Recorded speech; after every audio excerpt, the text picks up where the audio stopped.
I fell in love with music when I was 4 years old.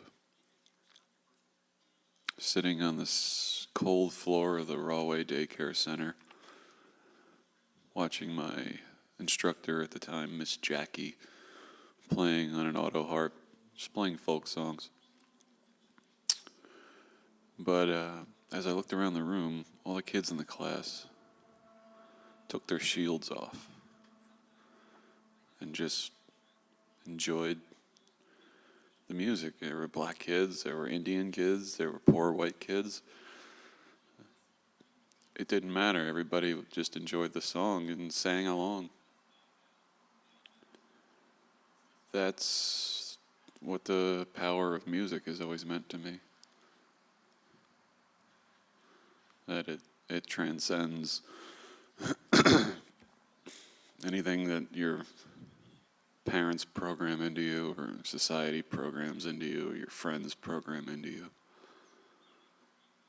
It doesn't get to that unless you let it get to that. In this podcast, we're going to talk to bands you've probably haven't heard of much, but bands that I feel have the same love and respect for music as I do.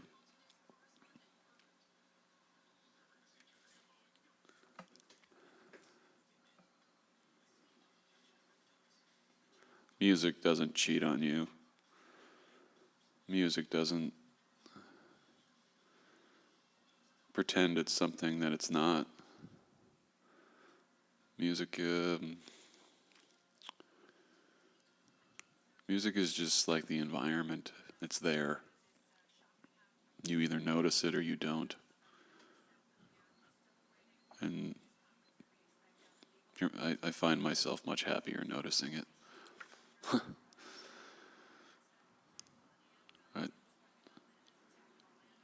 It is by far the longest relationship I've ever been in.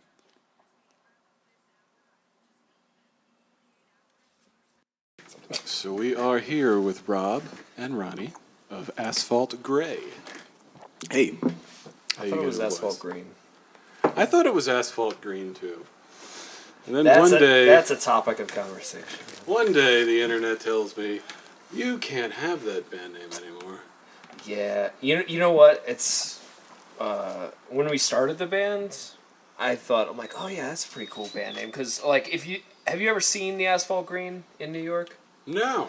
It's if you drive south on the FDR Drive, like if you're going from the GWB to like the Village or whatever, right? Mm-hmm. The drive past it's a big brick wall with like cool arches and like architecture. It says on this really cool like Gothic lettering, Asphalt Green. Yeah. And I'm like, wow, that's pretty fucking cool because it looked really cool. And I'm like, oh, that's an interesting band name. You know, it's history because it used to be the concrete production plant of New York. Mm-hmm.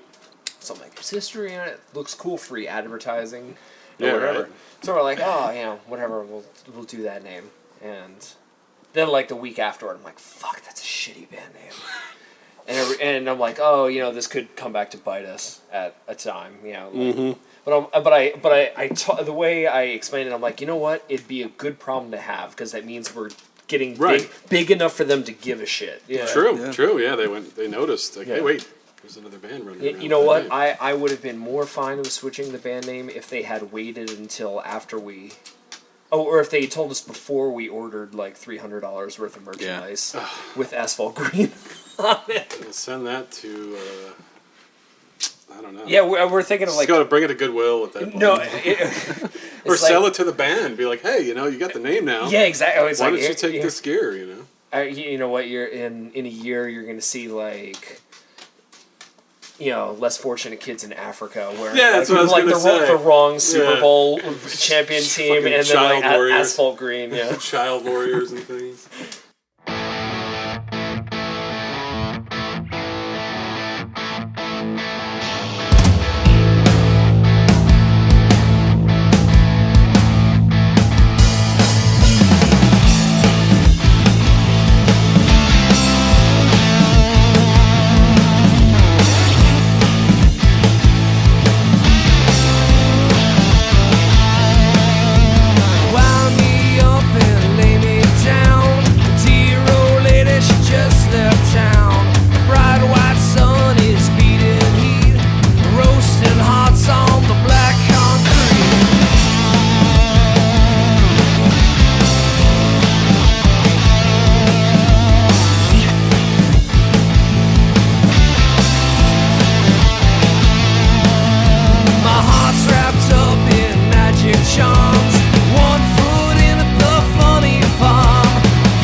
The name change didn't work out, obviously. Or Well, it did the work name originally had worked out to a point, Yes. and then We got too big. Yeah. You know what it was? Like a year ago, yeah, actually just about a year ago, we were raising money to go out to Cleveland to record the new album. right. So we set up an Indiegogo. I remember that. Big Yeah, you guys were- crowdfunding campaign and everything. Yeah, we made YouTube videos and set up basically. I remember it was hilarious. Oh, Your videos is just like so funny. Ronnie is a master of editing. Yeah. Okay, He's we will be so tapping it's you for all that. editing. Yeah. Really? Yeah. We're terrible actors, and No, it was We're not really funny at all. The thing at the end, I don't remember exactly what happened, but it had me like. It was there like so. Ronnie like at my lemonade stand. at his lemonade Possibly stand. the lemonade stand, Yeah. which made me love you even more. Yeah. personally. So we're not only just playing under the name Asphalt Green, selling music under. Now we're raising money. Right. So if you Googled Asphalt Green, you got now it used to be a concrete production plant. Now they've turned it into a park. So there's like an athletics facility and like a soccer field there. So you got like soccer, swimming, adorable children, and then just sex, drugs, and rock and roll. band. So it's like that's where their problem was: brand confusion. Oh. And I was talking with a friend of mine who is he's the sound guy he's worked as sound guy for everybody, like the Ramones, fucking Aerosmith back in the day, New York Dolls. Wow.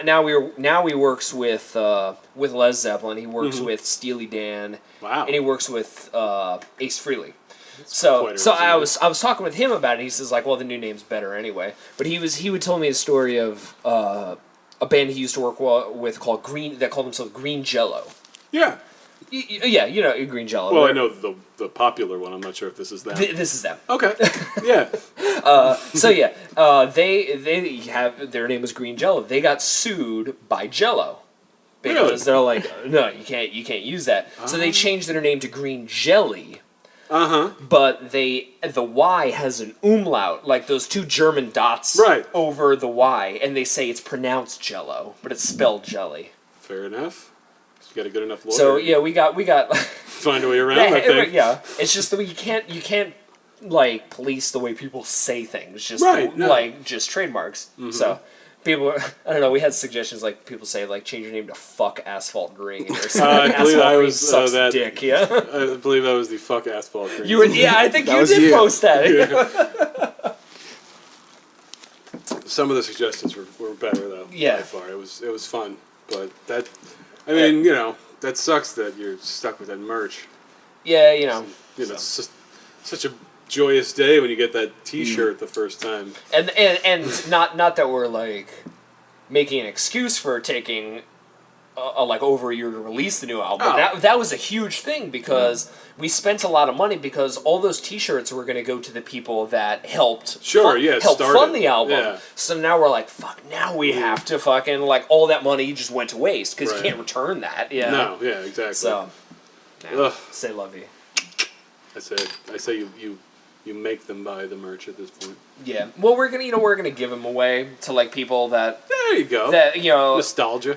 No, we're gonna be like, hey, thanks for funding us. We don't have the money to make new T-shirts yet, so it's like we're gonna give you this, and then once we get the new ones, then you get the Fair enough. So you get 2 T-shirts now, Even better. and sell that one on eBay after we make it. And Fuck do yeah! like- Sign a bunch of them and just kind of clandestine, put one out here and one out there, and yeah, make a fortune. exactly.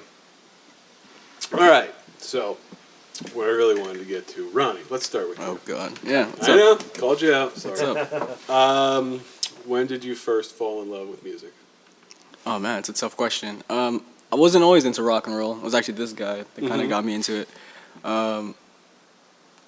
I think it was the moment I started to learn how to play guitar when I was probably like 12.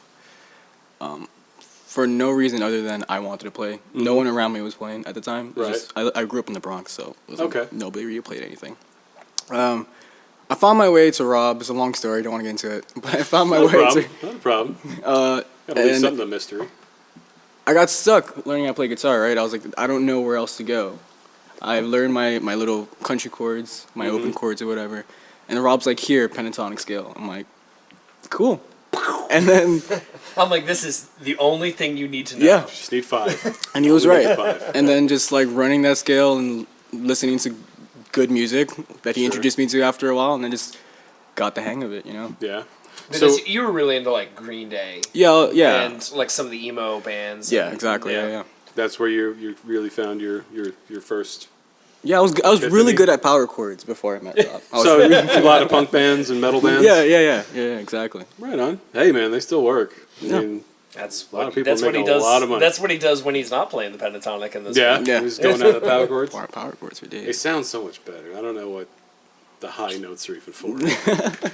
No, I've got into the triads lately. Triads Yeah? are pretty dope. Yeah. Yeah. A lot of the strokes lately. Okay. Triads for days. I love it. Nice. Okay. And it lends itself more to the piano stuff, where you don't Right. really get that necessarily that middle note on the guitar. And Exactly. You can get it. Yeah, I like that. Cool. Rob, same question. I grew up in a house of music, so like Okay. my my mom doesn't fancy herself a singer, but she can sing. But my dad was playing in bands back in the 70s. Really? Okay. So cool. like he played bass and he sings and plays guitar and everything. So I would go to his gigs as a kid, and he got me into like the Beatles, Beach Boys, Simon and Garfunkel, Everly Brothers, all the stuff like harmonies, Sure. pop, the pop stuff. The quality. Exactly. I And like to call my mom, who's 10 years younger than my dad, so she's from a slightly later generation. She got me into Zeppelin, fucking Meatloaf. Wow. Molly, sounds Molly, very cool. Molly Hatchet, Yeah. all that stuff. So, I've always been through those two schools. That's it's like great, I though. love the melody and the harmonies of pop.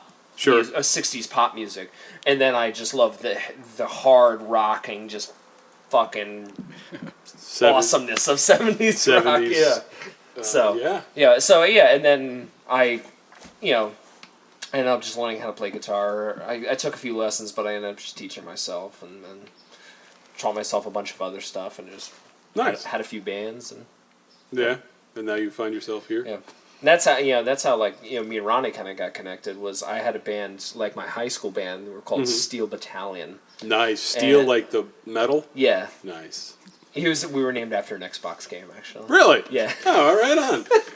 I'm As the gamer community has I'm- now yeah, embraced you. Yeah, it's a really shitty Xbox game, actually. So that's a whole other fucking story. But anyway, so like Ronnie, who I'm just gonna say he was dating my sister at the time. Okay, That's how we met. Yeah. Yeah, Fleetwood So- Mac did work for them. so- We're just talking Yeah, about that. I mean, sort of. Yes, sort of worked for them. Yeah. Yeah, so he would come to like some of that band's shows, and actually so did Alyssa. She was in a band called Double Vision Okay. at the time, and we would play shows together. Mm-hmm. So that's how I met her. And Ronnie would come to shows and see my band. Like he came to the Paramount when we played Paramount Theater in Asbury, Stone Pony. When gig. you opened up for Les, opening up for Led Zeppelin. Yeah. Oh, that's So. So yeah, I mean that's how we kind of connected. Was doing. Okay. So how do we bring the rhythm section in? I mean, you said Alyssa was a part of that. You know what? Like I don't like taking credit for making this band, but it was There's always totally a facilitator, No, but, and okay, you shouldn't be sad about that. So I was in this band, Steel Battalion, for I guess it was like 4 years. Yeah. Okay. And it just they broke up. Yeah, we just stopped doing shows, and I took a year off and just did writing and touring with Les, and I ended up like, okay, now I want a new band, but I wanted to make a band of the best players that I knew Sure. that I never got the chance to play with. Absolutely. Yeah, that's the most fun. Yeah, exactly. So I wanted to make like a super group in my eyes. Sure. Like that nobody else would give a shit. But it's not like, fucking Traveling Wilburys or Cream or whatever, a super group. But it's like a super group that like I'm gonna be like, fuck yeah, this is like the best players. Smile ear to ear when you play. Ronnie was living down in New Orleans at the time. Okay. And he was he just exponentially got better as a guitarist. By the time he moved back, he was fantastic. I'm like, okay, lead guitar. You're my guy. Yeah. My drummer was a friend of mine that our first drummer. I don't think you ever met him. He was No. he was a guy named Lee. He's the drummer from the first record. I believe I've seen pics of him in earlier shows. Yeah, really good drummer. When he felt like it. Okay. I know the type. When he was in the mood and he was like motivated, focus. He was so fun. I still think. I mean, listening to some of the stuff on the first record, I'm like, fuck, that was a really good drummer. Yeah. Even though Zoe technically is just she's a beast. Is a beast. Yeah. Yeah. And Elisa, I knew from other bands, you know. So like she had a band Double Vision that we played shows with, and I'm like, she was a guitarist in all those bands. She went to She's school. a multi-instrumentalist. She went to school for music for like she did jazz guitar. She can play saxophone. She can keyboards. She's a monster. She can sing. She does everything. So I really wanted that because me and you couldn't read music. So Right. I wanted that element in the band. That John Paul Jones. Sure. That the person that can put it on paper. And exactly. Stuff. Say, okay, so this is what he's looking for. Yeah. So that's why I got to listen. I'm like, okay. You know, okay. So listen. Can you play bass? Yeah. Yeah. And she says, "Yeah, I've never done it before, but yeah, I could do it. Yeah, I play guitar. You know? Yeah. And then Zoe, in 2012, Lee left the band and just couldn't do it anymore. Okay. So we're looking for a new drummer, and Zoe was a waitress at my local diner. Bendix? No, actually, okay. no. I'm very curious about the Bendix diner. Oh yeah, we'll get to that. Yeah, I'm sure. we'll talk about that. No, it's the Tom Sawyer Diner. It's okay. It's right around the street from my house. Yeah. And she was a waitress there. And are they required to play Rush every night before they close? I don't know. They're Greeks. It could be a hit or miss. Yeah, exactly. I've never seen a Greek Rush show, but that couldn't mean there isn't one. So so she was friends with my sister. Okay. And so your sisters really had a lot to do with the making of this. Unfortunately, yeah. Hey. So like she was friends with my sister, and then like we were just hanging out at like barbecue and something like that. Like she's like, "Hey, I'm a drummer. I'd like to jam sometime." And then at that point, like Lee was leaving the band, so we're like, "This is okay. Let's try her. Might as well try her out." You know? Right. And she had like by that point bought our first album, like learned all the songs. So we're like, okay, well this is fucking easy. So and we at that point we had just a bunch of new songs that we really wanted to work into the set. Mm-hmm. So it was a perfect transition point. So it's like it's really almost two bands. Yeah. Really? Okay. That first album band. I know what you mean by that. And then which like had like an identity crisis. We had like songs of so many different genres. Mm-hmm. You know, we had acoustic music, we had like punk rock, we had heavy metal, we had spaghetti western, we had every kind of music, in there. And by the second album, we kind of like decided, okay, this is what we're doing. All in love with, and this is what feels the best. So, and then Zoe just reinforced that. She's like, okay, this is her niche. Is that just that backbeat, that pocket fucking heavy riff rock, which she had never really played before. That's surprising. But she just like that. She just fell right into that groove, and it's like, okay, well, there you go. Yeah, that's awesome. Cool. All right. The next thing I really want to talk about then is the process. So, Rob, you being the lead singer, and are you the songwriter as well? Do you kind of sit there in your corner and write the stuff and then bring it to everybody? I do most of the lyrics. Just more of the lyrical. Yeah, but I mean, on this album, I only solely wrote two of the songs. Okay. That was Dear Anonymous and No Rest. Okay. I completed those songs and it had a basis. I'm like, so what we do is, in that case, we go to rehearsal. I'm like, okay, I've got this. I got this song completed. I show everybody the chords, and then we kind of jam on it until it's good. Mm-hmm. But and then Kids. Yeah. Ronnie wrote. Okay. And Ronnie actually released it like a year before that. Really? On a solo record that he did, which is awesome. What's the name of the solo record? It's The Components is the name that it's under, and the album name is Chasing Colors. Nice. Yeah. That's a great record. That's on that. I was man. listening. I was like, Thanks. that's a really good record. Yeah, Is that as well on Bandcamp? Yeah, it's on It is. Bandcamp. If Yeah. you can't get it on print or Yeah. it is not on print. not printed, Yeah. okay. Hell no. Bandcamp works just fine, man. Yeah, that's great. So yeah, like Ronnie released that song on that album, and we're like, oh man, We gotta do this. We have to do this. Like this Yeah. song, this is the song off that record. It's so great. It's like It's two, It is. And it's a cool dynamic too, because you can hear like what a song would be like as an Asphalt Grey song, and then just as like a Ronnie song. yeah, exactly. So you can hear like the difference. It's really cool. yeah. Nice. So like but then the rest of them, the other three songs, A Wicked Man Cannot Be Measured, Lie Low, Die Slow, and Gunslinger, we wrote as a collective. Really? It was really just jamming in the garage, and we're like, okay, we'll pick a key, we'll jam in it, we'll pick a feel, and just be like, work out chord progressions. And for my money, those are the three best songs on the record. Yeah. Because when I write a song, sometimes like it's one dimensional. At least I think so. Sure. It's like it's just my vibe of writing and playing a song. I think the same with you. Like we all have our same patterns. Right. But when you do it as a group, it's Something else is in the room with you. It's Yeah. like the songs aren't necessarily more complicated. No, but they're simpler Yeah, actually. yeah, I think they're simpler. But They feel better to play. But that's better, I think. Sure. They're not overcomplicated. They're just like they are what they are. Mm-hmm. All three of the songs pretty much have a repeating kind of pattern. chord structure. Like they're very like just blues riff. Like Yeah. Wicked Man is like a Zeppelin swing riff. That's the entire song is that riff. Gunslinger is just one chord progression, just hammered out can one after another. Get a lot of real estate out of one kind of progression. Yeah, you like just work that. on dynamics and you got Yeah. a song, Yeah, you know, And- you play with the ups and downs. Exactly, and boom. that leaves it open, especially when you're playing live, like Wicked Man, Yeah. to interpretation. Sure. Like how you're feeling playing with the group. Yeah. God, that's such So- a nice.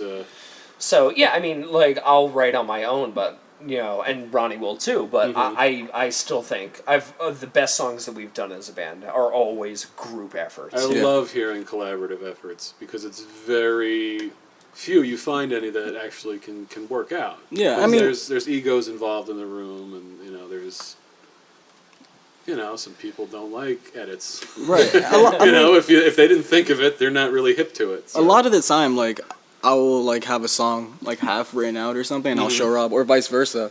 And, like, Rob and I work together a lot on songs, too. The Yeah. first album, The is, first pretty, is album. pretty much like Just that. guys kinda me and woodshed. Ronnie or me and Alyssa. Yeah. Pretty much like a Lennon McCartney. Yeah, like yeah. somebody writes the chorus and the melody, the other person writes like the music and the solo Yeah. or whatever. Yeah, I think after Zoe joined the band, we kind of discovered this whole new way of writing where we just, like, jam out and stuff. Yeah. And I think, like you said, it's, like, the best songs, I think. Yeah, it's the most freedom. Yeah. Like by far, like nobody's sitting there going, Yeah, and a lot of times there's not a lot of, like, words being exchanged. You just look at each other. No, and you just, yeah. like, I love that. it's all feel, it's great. Yeah.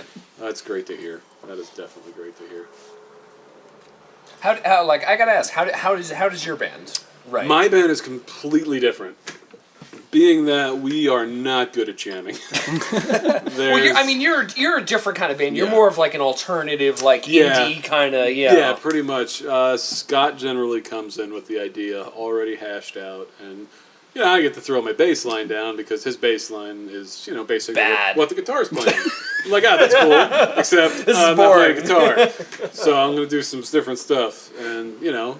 and he'll have some ideas, but being that he only plays guitar, kind of helps me and Adam put our creative side to it. Oh, and for the listeners, September's Ghost, drawn to the satellites. Oh, you are too kind, sir. Yes, drawn to the side. We're talking about our new album. We Yeah. got to mention your new album. Yeah. So, We congratulations on thank that. you. man. Yeah. Appreciate that very much. Is that can on be- Bandcamp? That can be also found on Bandcamp. Sweet. Yeah, we have pressings if you see us live, but that is What's the link for becoming that? harder and harder. Septembersghost.bandcamp? No, he did bandcamp.com/SeptembersGhost82 because I believe he was born in 82. Nice. Okay. That's so And- selfish. All I mean, right. were you born in '82? No, I was born in 80. So to make Wow. it's Come like on. But I think somebody else has the name September's Ghost, so we'll be in the middle of a name change at some point. But that'd be a good sign, though. That'll be a good sign. Yeah, because I hate the band name. Oh, well. The first drummer left us with it, and I'm like, sounds like a metal band name. There's no way. I think it's a good band name I'm glad you like it. because October's Ghost is like Halloween. Well, September's Ghost, I've always kind of like kind of went, all right, well, that's cool. It could be like you linking back on you as a younger kid, and a lot of the material that we end up doing, especially now that we're all approaching or in our 30s, is, oh man, those good old days. Yeah. You know, the songs kind of turn into that more than the girl, because most of the guys are married now, so the girl songs Can't write about out the girls window anymore. unless it's your wife. So It's funny. Like I keep expecting like my fiance Tina to because like in songs I'll use other girls' names. Oh, yeah. Like in our song "Let It Go," there's like "Let It Go, My Sweet Marie." Yeah. I don't know a Marie. Huh? I don't know a Marie. I don't even know Marie. if it works, it works. Or in It's a figment of a female. You just need to put a name on it. what was that? No Rest, Hold On, Sandy. Yeah. Yeah. Just like, listen, Springsteen just picked a bunch of fucking girls. He got Mary. He just took Mary from everybody. From everybody. Yeah. Everybody can't. No one can use Mary. I was having this conversation last night with the guys, and if you sang a song about a guy named Tommy, everybody's going to instantly go to the Bon Jovi song. With the Tommy and Gina. Or the Who album. man. Or the Who album, yeah. Can you hear me? And Scott has this beautiful idea of writing these songs about this character, Tommy, who is just the worst person you'd ever want to meet. He's about 50 years too late. Yeah. I'm like, well, we're going to have to tell people that he's the Tommy from Bon Jovi's character's kid. And he's just turned into such a piece of shit that, this is, But the he next can't. chapter. He can't write a whole album about a guy named. No, we told him. No, Yeah, you you do can't like do a that. song here, drip it drab. Drip. We're not looking for a concept album of a heroin dealer. Well, you know what? I always thought, like, we were talking about Green Day and Springsteen before, was that I like to think that the Saint Jimmy from Green Day record. from American Idiot Yeah. is the same as Jimmy the Saint from Springsteen's Lost in the Flood. Wow, I have to listen to those back to back now. They're two totally different songs. Yeah. But I'm But like, just- Jimmy the Saint and Saint Jimmy, I'm like, too that'd be close. cool. That'd be cool if Yeah, it's the same. It's name. true. Wonder if they had thought that through or thought that out. Or if it was just like a buddy of his. I think it's probably a buddy of his. Overdosed or something. All right, those are my two big questions. The only other one was, how shocked was everybody when Ronnie cut his flowing locks? He did it while I was on Did vacation. anybody... All right, so nobody in the band knew? Nobody. I don't think anybody at all knew. Were you planning on it, like, secretly kind of in the back, like, they're never gonna believe it when I walk in the next practice? I mean, I did it because I thought, I was like, man, I'm growing up. I got to be an adult. Well, it's bullshit. But then I'm just like, I did it. I'm just like, fuck. I don't feel any more adult. It's like, I don't feel any different. I just feel like a fucking douchebag with a fucking man bun. So, I'm growing it back out. Long story short. Ow. I'm growing it back I out. think So I good. mean I Such think it good looks news. good short. It's very different. Yeah. It is. It does look good. I'm not knocking Thanks, it. man. It's just, That's I've so always sweet. known you as the long-haired, like, His hair died. rocking dude. His long hair died with asphalt green. Yeah. This is asphalt they gray. killed the Ron. band, they killed the hair. Ah, that's so... We'll send them the T-shirts and the locker. Remember, and send him the hair. Yeah. Like, this is what you should I do still on have guitar I still have my hair. player. Do you? You saved Yeah. it? Donate it. Yep. Donate it to Locks of Love. You can do Yeah. that, yeah. That's the plan. Yeah. Is it? Yeah. Cool. Nice. I should have prepared more. I didn't prepare at all. I mean, I feel like did we really talk about the new album? We talked about every other album. I guess What is your, We didn't name the album or anything. We didn't talk about the Yeah. Oh, album, true. Oh, my God. the album is called Beaten Black and Blues. I love that name. So, yeah, all of our album names are just kind of weird, but No, that's great. yes. So we want to just like, especially the past like 2 years, our sound has become a lot more heavy, a lot more aggressive, Yes, just absolutely. kind of traditional rock. In the vein of like a Jet or an AC/DC Yeah, I or caught something. that. A lot more simple songs, but they're a lot more powerful. You guys influenced by the Black Crowes? I like the Black Crowes. I heard a lot of that on this, and I was like, It's the classic rock in it. It is. Yeah. It's the classic rock interpreted by a band that has come after punk rock. True. Right. Yeah. You know, and you get that with a lot of the bands like the Black Keys or the Raconteurs or or the Black Crowes, Jet. Most of those. These bands that are in the vein of a classic rock, but they're post-punk. True. Yeah. Post-punk classic rock. So. Okay. It's so hard to keep up on these. Yeah. It's like every time, like, punk's out now? Damn, I love punk rock. There's a post-punk already? How is there a post-punk? Punk's still around. Alright, I kind of missed the ball on that one, but it's alright. Yeah, but the new album is on Bandcamp. Yeah. And it's on Spotify and iTunes. And you guys got it on iTunes. Nice. Yes. If it's not there, I haven't checked in the past couple days. But may take. But I mean, it's on Spotify, it's on Amazon, it's on Bandcamp. Uh-huh. And it should be on iTunes sometime within the next couple weeks. But don't buy from iTunes. Buy from Bandcamp or get a CD because... CDs are the best way, really. Physical media, like being able to hold this non-disposable media in your hands and like look at the liner notes and give it to your friend. You can't fucking do that. And it's a present when you hold it. And iTunes just rapes independent bands just for like. I have to sell 50 songs before I see a dime. Yeah, I mean, if for a $10 album, you might get $4 back from iTunes. So it's like always support, and that's what I love about Bandcamp. Like I think we've talked about Bandcamp more than anything else. It's really great, but it's artists. You're getting the money and the support directly to the bands. Yeah, and the bands are selling directly to you. You know, there's no intermediary. You know, no, that's what's good. Boom, yeah. Here's the files. Here's your money. But the best way is to come see us in concert. I would think so, because there's no. You have to see it live. Yeah. There's really no. And we are we consider ourselves a live band. Very much so. We're very happy about our studio recordings, and how they've come out. But we always consider ourselves like a live band. Because I don't doubt it. You guys you're having a good time up there. We don't I don't consider ourselves like the best musicians in terms of our capability of playing. I'm not a very good singer, or I fake my way through guitar or piano or whatever.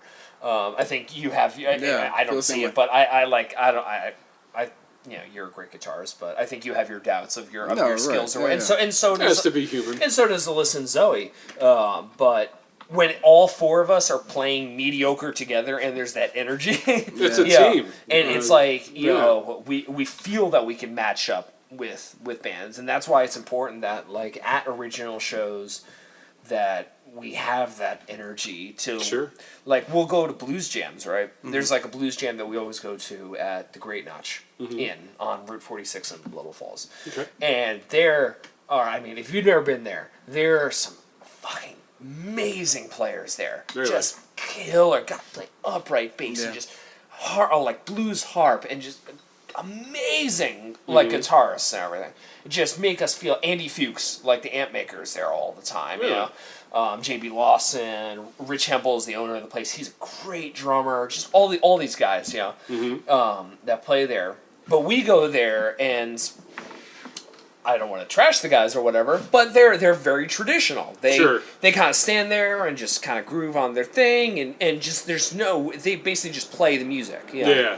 And there's a lot of passion and emotion in their playing, but it doesn't come across in their stage presence. Yeah, they're more reserved kind of type. Yeah, which is fine. But so when we go in there, we're like, okay, and when we play cover gigs there, like it's so important that we get the energy across. Oh, absolutely. That makes us stand out because tons of guys playing there, but people I still go in there and say we haven't played there in probably a year or so, but I still go in there and they're like.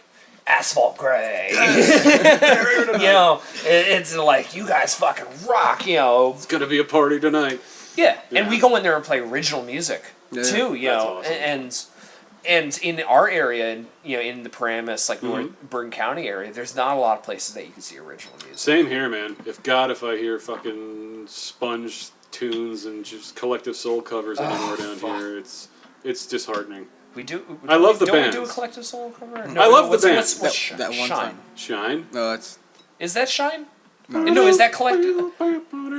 Is Yeah, that who's Collective that? Soul? Yeah. Oh, Okay. it is. We played a show with at 10th Street Live actually With the, them? with the bassist. Oh, wow.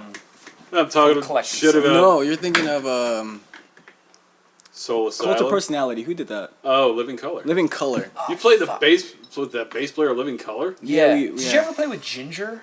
No. Like little kids, like there's like literally a Ginger plays the guitar.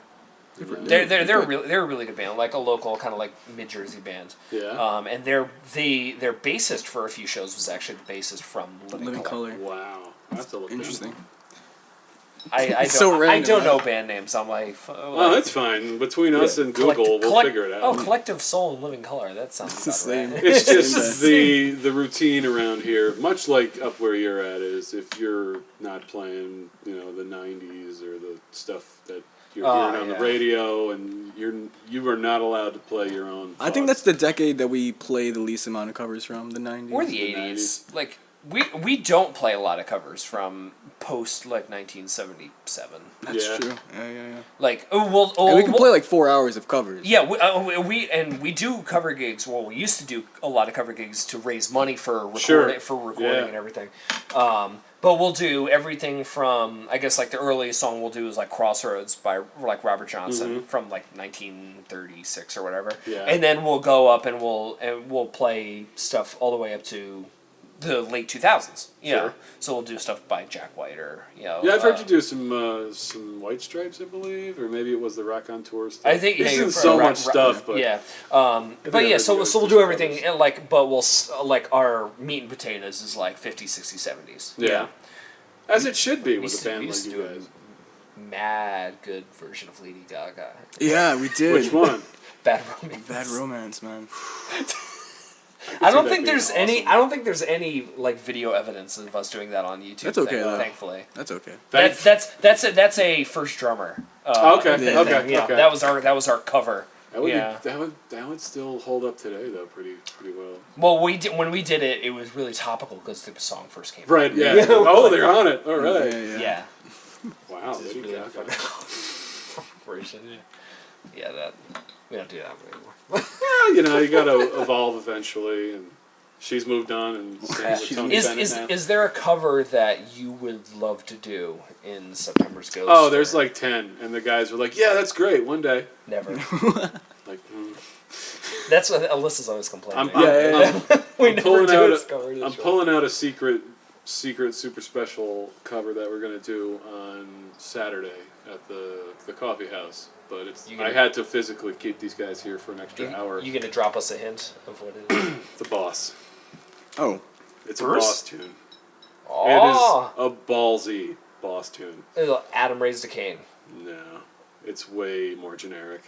Early Springsteen or later Springsteen? Early Springsteen.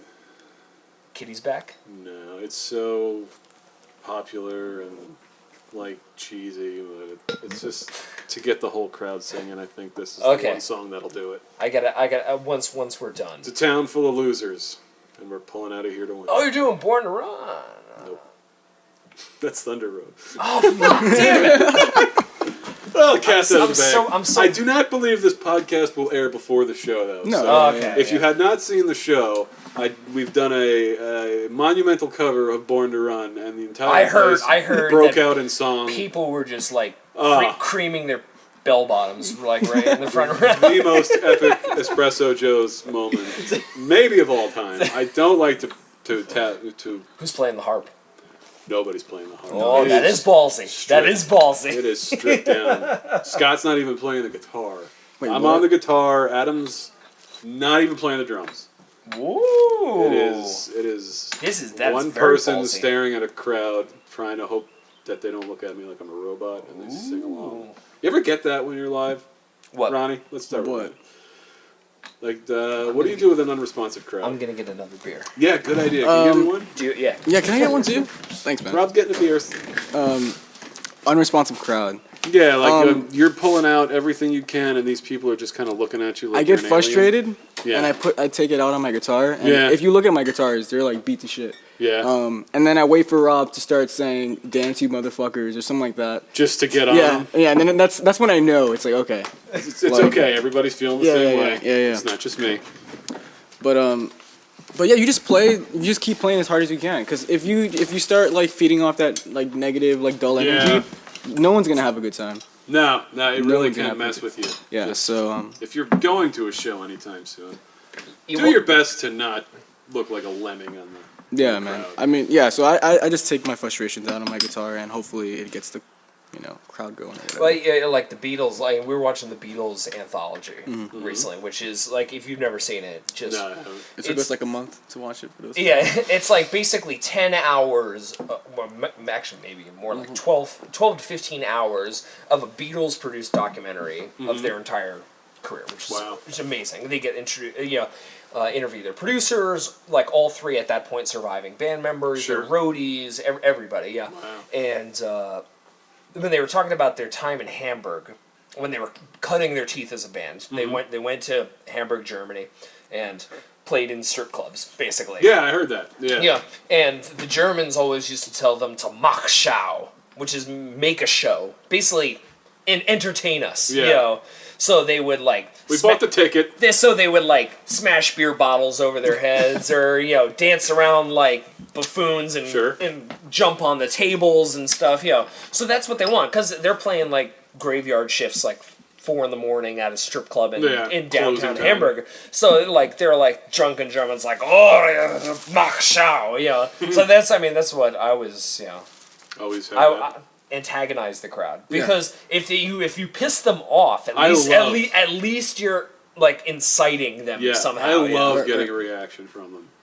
I love that. I may be a little tough on the crowd sometimes when they do stuff like that, but I love any sort of reaction they give back because at least somewhere in there they're still paying a little bit of attention. Yeah, that's good. But I always say, ironically, I always say that we're always talking about it, that the best shows that I think we ever play, sometimes like the tightest shows, are when there's like one person. Yeah, like the crowds of like not a factor at all. Or there's no crowd at all. You're just playing with each other. Like, Yeah. we'll be playing like just some basement in New York at like, fucking Delancey or on a fucking Wednesday. Or On a some shit. Wednesday. on a Wednesday last night. set list. Just Yeah. 11 p.m. Yeah. Just like, Sometimes when you have those shows where there's people there and some of them are not really digging it, you gotta play for that one person sometimes because that Yes. one person. If is I like- win them over, Yeah. I can do anything. yeah. Absolutely. Sometimes you guys play for that one person and just like play your heart out. And if that person goes home just like, damn, that fucking band was awesome, then that was worth it, Absolutely. speaking of Wednesday nights in New York, have you ever been to the Shrine? No, God, you guys are so much closer to New York than I am. I'm very jealous. Yeah. That's our one advantage of living in suburbia. But, Shrine? the Shrine, it's in Harlem, actually. Okay. It's this, like, really black blues. Harlem. But I mean, it's so cool, right? This has the best sound system, the best Really? backline, the Really? best lights, good stage, everything in New York City. Yeah. I'll rank it up there with places like Mercury Lounge or Arlene's Grocery, Really? Yeah. or Good places like crowd, that. too? It's free admission. Ah. So It's free. it's awesome. Huh? It's free admission and you get, what is it? How do you get paid?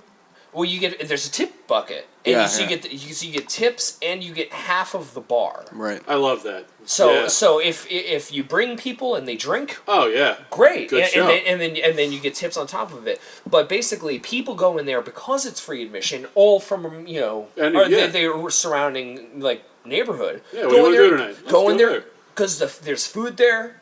So like good soul foods with some tapas and everything. yeah, I would hope. Drinks are great, cheap. Yeah.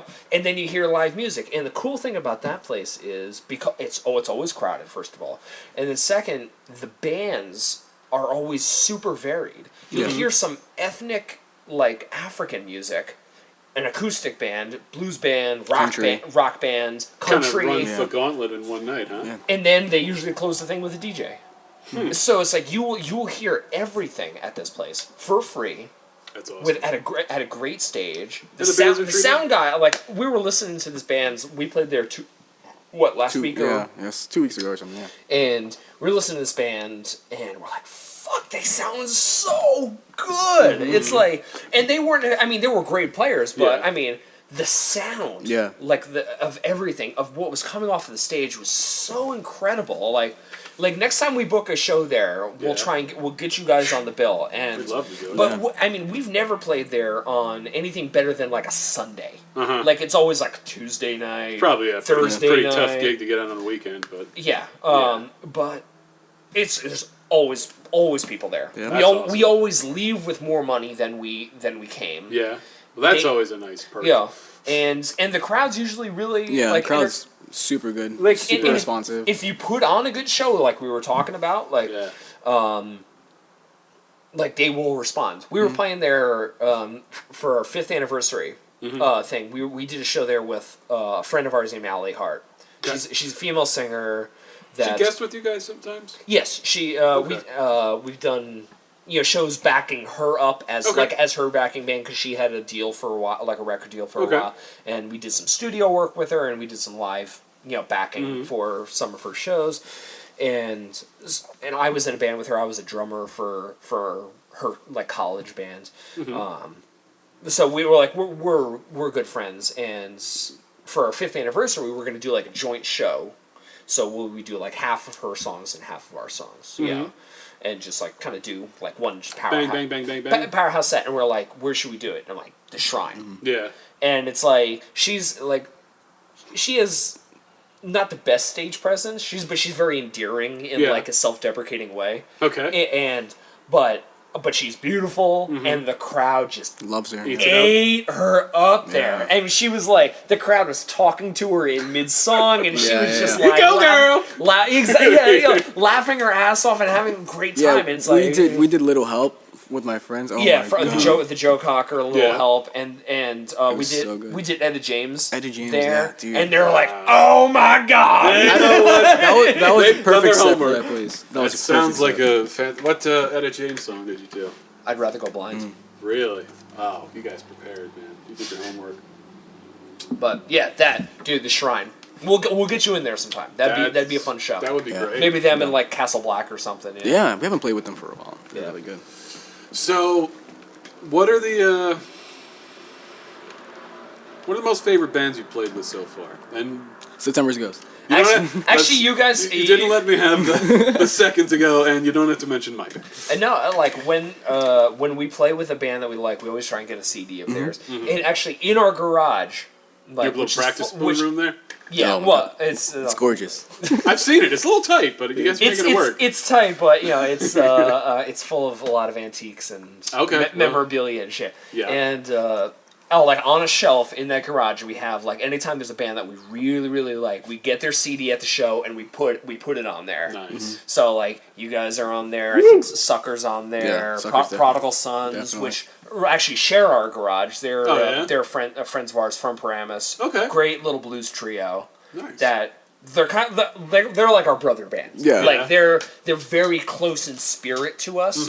3-piece, very Black Keys. Same kind of ideas. Yep. Yeah, musically. just great riff rock, Yeah. killer rhythm section.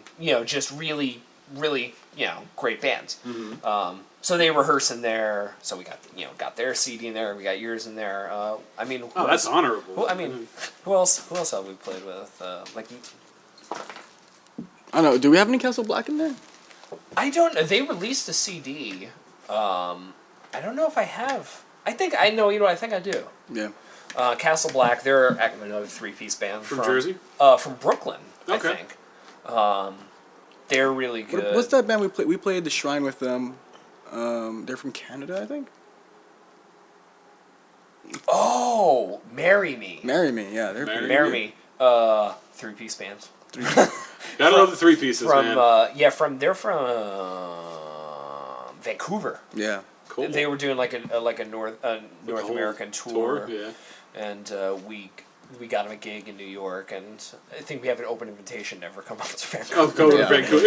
If you're up here. But two bands from Scranton, because we've kind of like the way we branch out, and like I don't know if you have experience with this, because when you want as an independent band and you don't have that much of a following, to get out of your immediate area, you need to make contacts with other bands. Absolutely. That's how we get down here, like when we played the Rail House with you guys, or played 10th Street Live, with you guys. You guys come up north, play Clash Bar with us.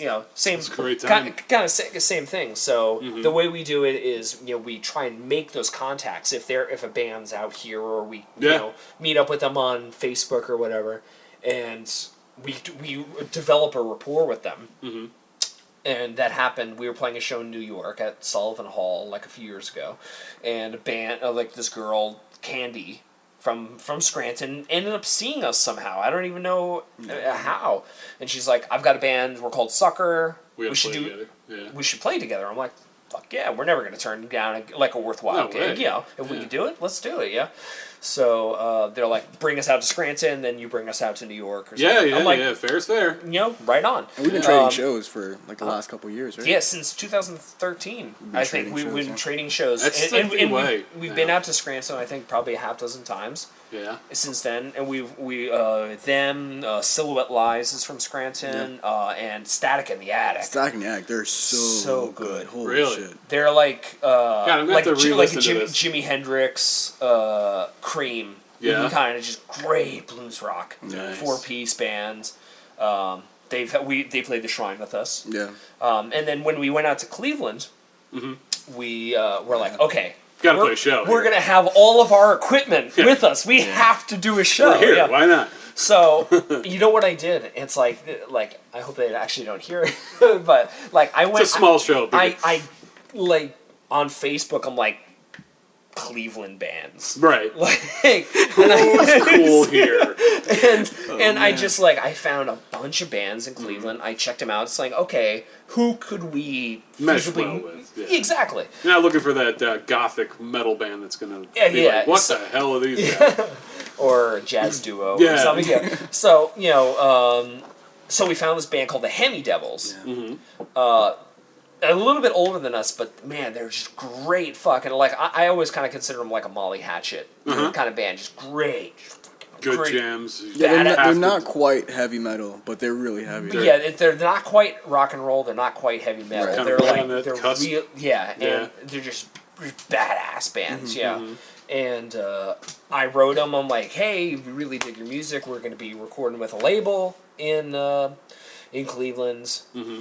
We're looking for a show. Would you guys like to do one? In return, anytime you want to come out east, we'll hook you up. Right. And they were so gracious. They were like, yeah, man, we really dig your stuff. Let's do a show together. And they said, oh, we'll get you in the Agora, like the Agora Ballroom. And I'm like, fucking bullshit. Sure. Yeah. Tell me another one. I'm like, Springsteen played the fucking Agora. The Stones played the Agora. Yeah. And so, where we played? We played the fucking Agora Ballroom. And I was like, this was possibly the biggest place we will ever play as a band. Yeah. And we got there because of this band being cool. It's like us deadbeats gotta fucking stick together, man. Yeah, there's no fucking labels giving out $1 million deals anymore. It's like you have that ship to. Has sailed. Yeah. Yeah, you've gotta fucking link up with bands. Yeah, my cousin. Have you heard of the Ergs?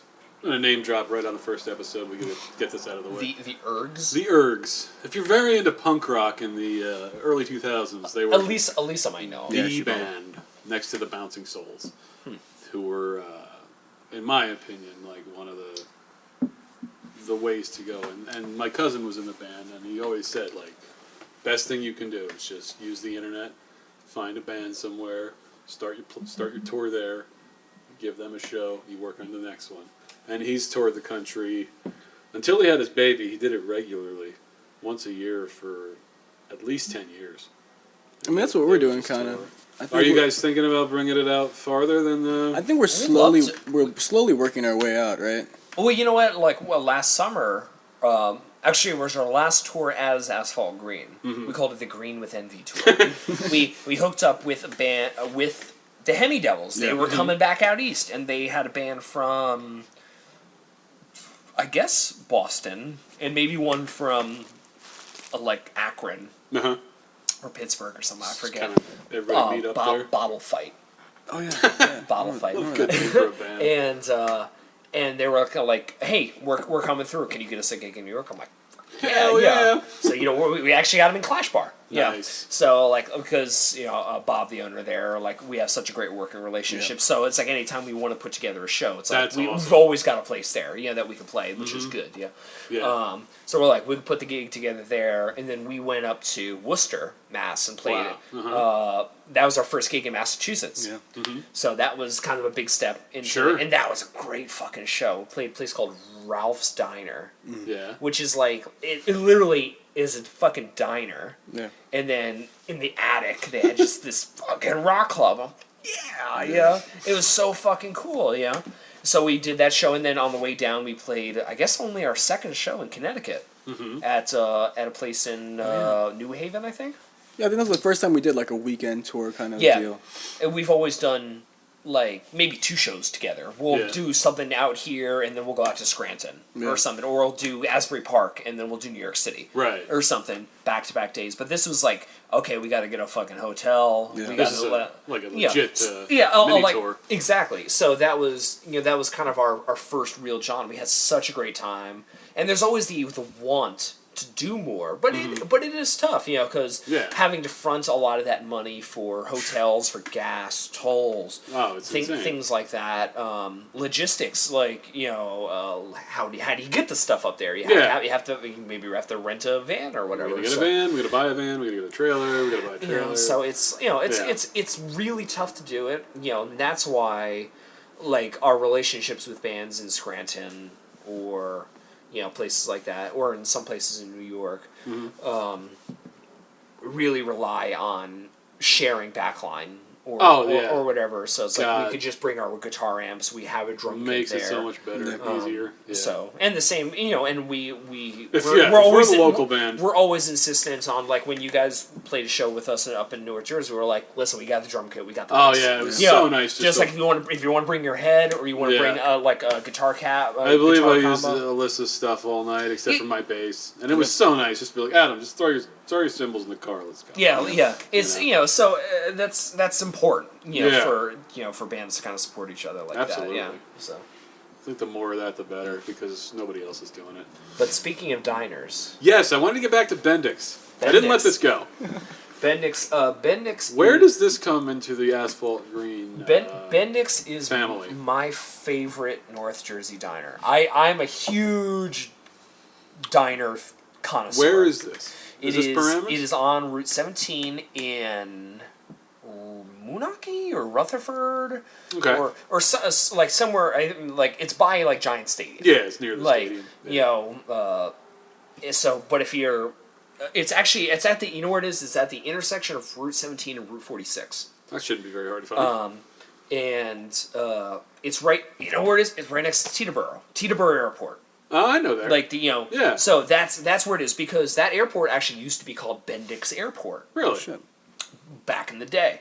So this diner's been there since. Oh, dude, it looks like it's right out of the 40s 1946 or whatever. Yeah. And I have this tried and true method for like especially Jersey diners that like chrome and neon. It's like if it's gotta have a lot of chrome, it's gotta have a lot of neon. Yeah. It's gotta be, if it's an old diner, it has something to offer, because something. If they can survive that long. If they could survive the fucking Nixon administration, it's like they have something to offer. Absolutely. So they deserve to be patronized. So I drove by it so many times before, and like a lot of places, like the Great Knot Inn. Yeah. I drove by that place a million times before. I'm like, I should go in there sometime. Yeah, you're kicking yourself in the ass when you finally do. And I'm like, fuck! God, why haven't I not done that for 5 years now? Place has been here my entire life. White Mana. I only discovered White Mana and Hackensack. I've only discovered like when I was like after 20. I'm like, what the fuck? Yeah. Nobody told me about this. Yeah. They didn't even need to tell me. I drove past it. I fucking saw it. So like Bendix Diner is it's this really old diner, Greek diner. It's got to be a Greek diner. Oh, they're all Greek. Yeah. So they Let's be real. They make a mean fucking meatloaf. Their steak and eggs are just fucking on point. Everything's homemade there. Good diner food, huh? The place is just rusted and. Oh, it's a good. For anybody that doesn't already know, they've done photo shoot there, which is really the only reason I know about this diner. But Well, yeah. the look of that diner is just like Yeah. something right out of Americana. Oh yeah, and a lot of places have been filmed there. You know what? Yeah. Like last summer, I guess, there was a Back to the Future reunion of sorts. Michael J. Fox Yeah. and Christopher Lloyd did this video. I think it was like a Toyota commercial Okay. or something, and they did like a scene where they're like sitting down and having dinner. At that diner? And they were fucking filming at that diner. They filmed fucking Sopranos there. It's such Really? it's such an iconic looking diner. Yeah. That it's going to attract movie makers or Oh, TV hell yeah. producers. You couldn't So- build that set for anywhere near what you would charge Exactly. you to film there. So they filmed there. So the photo shoot you were talking about is for our second album, Forget Me Not, Yeah. which came out in 2013. And Forget Me Not, it's all about love lost, and it's very melancholy thematically album, and I kind of wanted that truck stop vibe. Truck stop bluesy. Yeah, because I've spent so much time in truck stops and just kind of seeing guys just passing through, and they stop at this truck stop every time. They stop at the Yeah, then they they know the woman behind the counter. exactly By and, name. Yeah, so that's that's kind of that vibe that I wanted. So like in this photo shoot, like for the album cover, all four of us are sitting separately. Ronnie and Alyssa are just sitting at the counter, just having a cup of coffee. I'm sitting in a booth playing guitar. Yeah. Zoe's reading a fucking newspaper, and just like there's no interaction, But like they're all just kind of there crossing paths at this one place. So that's I wanted that vibe, and the diner. It's not really crowded unless you go there on like a Sunday morning or something like that. Yeah. So They were kind enough we to were let able you- we were able to kind of go in and be like, hey, we'd love to shoot here, and Zoe, our drummer, happens to be Greek. Yes. So she was able to like Hey, hey. She was able to Greek out with him for a little bit, and Nice. Got it. Got the way in. and just kind of secure our hospitality there. Nice. So yeah, and we shot it. We had a guy named Chris Marksberry who my parents are videographers, so they know him. He's a professional photographer. He's going to shoot my wedding and everything. So he's congratulations! Great guy. And thank you.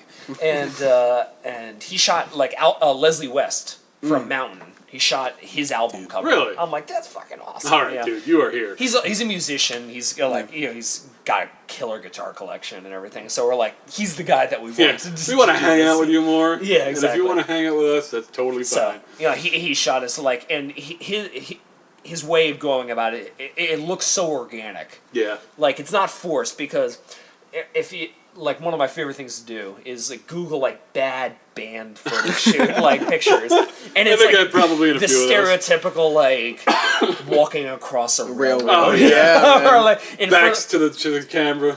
or like You're okay, too like cool. one person like look over there, and it's like look, you need to look more indifferent, or So, you ever see South Park when Cartman starts the Faith Plus One. Faith Plus One? Yeah. Exact moment. Yeah. No, you can't look at the band. You can't look at the camera. You're too cool to look at the camera. Yeah. So he was able to like stage us in a way that Filled out the frame. All that filled out the good frame stuff. that is staged, but it looks so natural. Sure. And the composition and everything, he'll be like, "Oh, could I put your glasses on the on the table, or like angle the cup of coffee or something like that." Very that detailed. just looks very lived in and natural. And we're like, he was perfect for that shoot. Nice. But the new shoot that we did, you want to tell them about the new shoot that? Yeah, the idea was we wanted to find like a really like shitty brick wall. Because like as Rob said, we started becoming this band that was just like very heavy. Sure. Stripped down. Stripped down, but still heavy. And what better place than Jersey City to kind of like City, right? to Believe shoot it's it. called? So I think Or is that Newark? That may be Newark. All right, go ahead. I'm sorry. Rob and we know this photographer Miguel Nieves. Avilas. We knew him, and Rob contacted him immediately because we met him like at some show, and he was he ended up shooting. he shot at a us. show. Yeah, he shot us at a couple shows, and he was just really great. Phenomenal. Yeah, we're just like we have to do like actual like set with him. So Rob worked with him to find like a cool place in Jersey City. I'm not sure if it was you or him that found that place. He found it. He found it. Yeah. Because he lives around there, and he was driving past. He's like, That's That's my the spot. There it is. Yeah, Yeah. So yeah, we shot that with him, and it's a lot simpler than the Forget Me Not shoot in Here. Bennigsteiner. Oh, See- yeah, I take a saw look. that See, picture. Yeah. here's the. It's a lot simpler, but I feel like it captured, and he was able to capture that really well. He gave Yeah. us enough direction, but That's awesome. So Yeah. I mean, compared to like the Forget Me Not cover, I don't know if you remember. It's just like it's so elaborate. There's so much going on. you Yeah. know, with the This is all stripped down. And because just a you band know and a with, wall. with the diner. It's like the diner was the focus Right, of right. it was Yeah. the location. Yeah. It was, is what the focus was. We were just like There. We're like that cup of coffee or that newspaper. Right, right. We're Yeah. just We're like just there. little props. timepieces. Yeah, But you're so, going to go and... so like this is like we're more the focus, so we needed that more of a template, Sure. to show that like okay, with Forget Me Not being a bit more lush and a bit more romantic and everything thematically compared to this, where it's just like it's more hardcore rock and roll. Absolutely. That is, we wanted that stark, yeah. look. Yeah, for you the guys album go into cover. some dark places on that. I was listening to, like vocally. I'm like, wow, Yeah. you're talking about the girl and We the don't. pain. I don't like singing love songs. Yeah. More of a is I it more of a sex song than a love song? Not or- necessarily. You know what? Like I do. I think aside from like maybe like 2 or 3 of the songs on our 3 records, I write most of the lyrics, but I think we've only done maybe like 1 or 2 like real love songs. Yeah. Like positive. Positive, like I love you. Yeah, Yeah, yeah. I leave that to Scott because I think it earns him brownie points with his wife. right. But you know what? It's like it's not necessarily that I don't. I love a good ballad. When I was talking about, I love Simon and Garfunkel and the Beatles and the Yeah. Beach Boys. I love that. But if that's fucking not your game, moon and spoon shit, Yeah. Yeah. I love that. But like I'm like so many other people do it so much better. So like we'll write songs like with our first album, we wrote songs about fucking serial killers. Yeah, that was a good concept. Yeah, we're like, oh, let's write a song about like catching a serial killer. yeah. But falling in love with them. Like you're a detective and you're on the track of Oh my serial. God, there's a book you need to read. Oh yeah. Alias Grace Alias Grace. by Margaret Atwood. I will look it up. It is exactly what you're talking about. So it's like this detective's on the case of a It's not a serial killer. detective. It's a basically a psychiatrist that's trying to help her and ends up falling in love with It's her. a Harley Quinn Joker Yeah. dynamic. Yeah. Sort of, but from what I gathered from the story when I read it, the psychiatrist isn't really a bad guy. Yeah. He's just trying to help her and ends up like becoming infatuated with her. Yeah. Basically. So we'll write songs like that. Alternate Side off of Forget Me Not is literally about raging in traffic. Yeah. It's like sitting up like going to a gig in New York and you're like can't find parking and you're like motherfucker. You know how much shit I gotta lug 5 blocks? Exactly. So it's like alternate side parking. So I believe I saw you guys play that at maybe the Clash Bar. yeah. Yeah. It yeah. was like That one of was those a songs. big I was like, a big staple in our set Yeah, for a I while. was just like, yes. And this song, Poor Man Talks, which is off of Forget Me Not as well. That was a jam that we worked out in practice, and one of the topics of conversation was like we were going to go after practice. We were going to go to Applebee's for half price appetizers. Hell yeah! So we're like, oh, we gotta go to get some appetizers. And Lisa, our bassist, is like, oh, you know what? That's a portmanteau.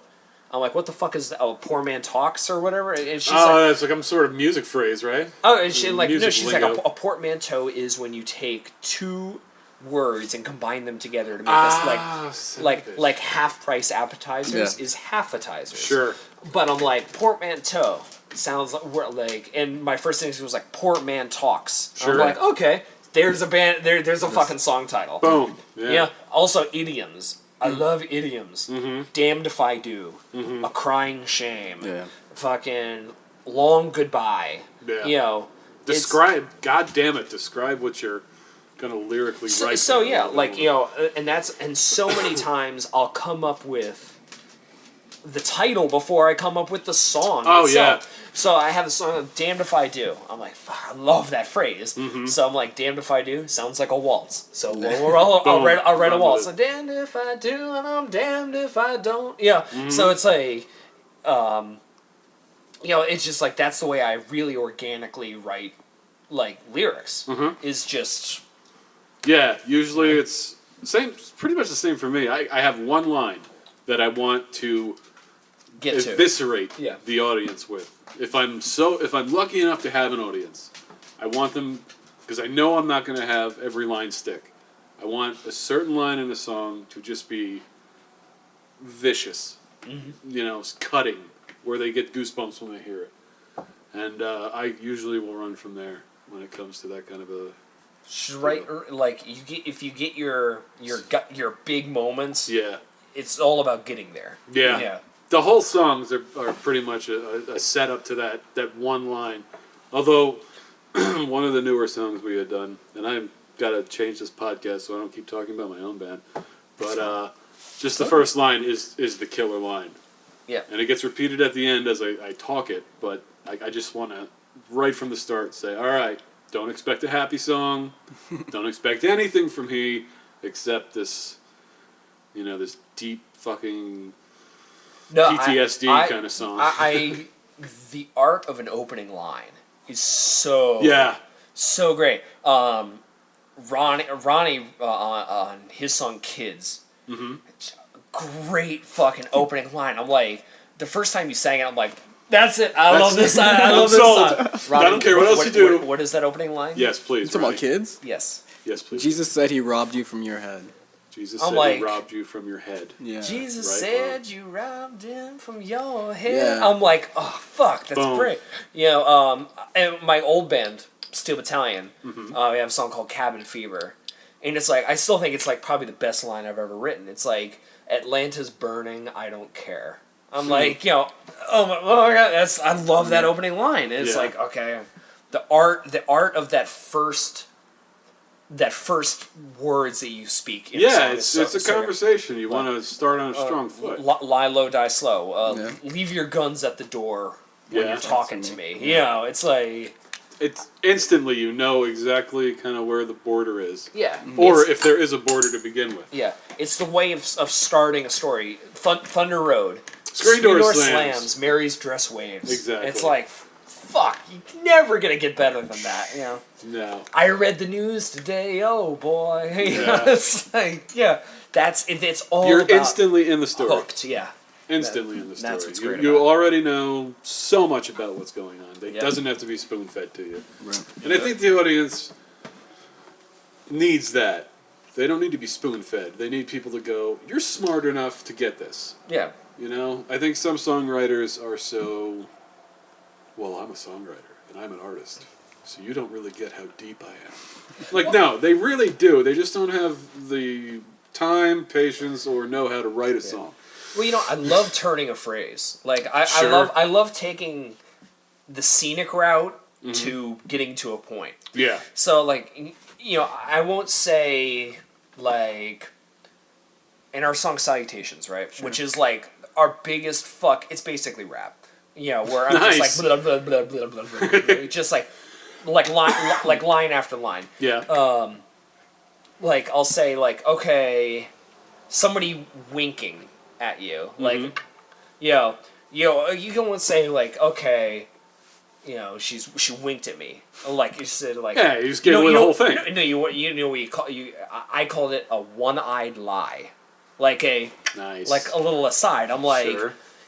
that's the way I like writing something cryptic enough that That's how poetry should work. Right. Yeah. Yeah. You shouldn't just give it to them. yeah. One of my favorite albums of all time was the Beach Boys' Smile record, which was their follow up to Pet Sounds, and they worked with a lyricist who, a guy named Van Dyke Parks. He played with like the Mothers of Invention and things like that. And he's a poet. He is a poet.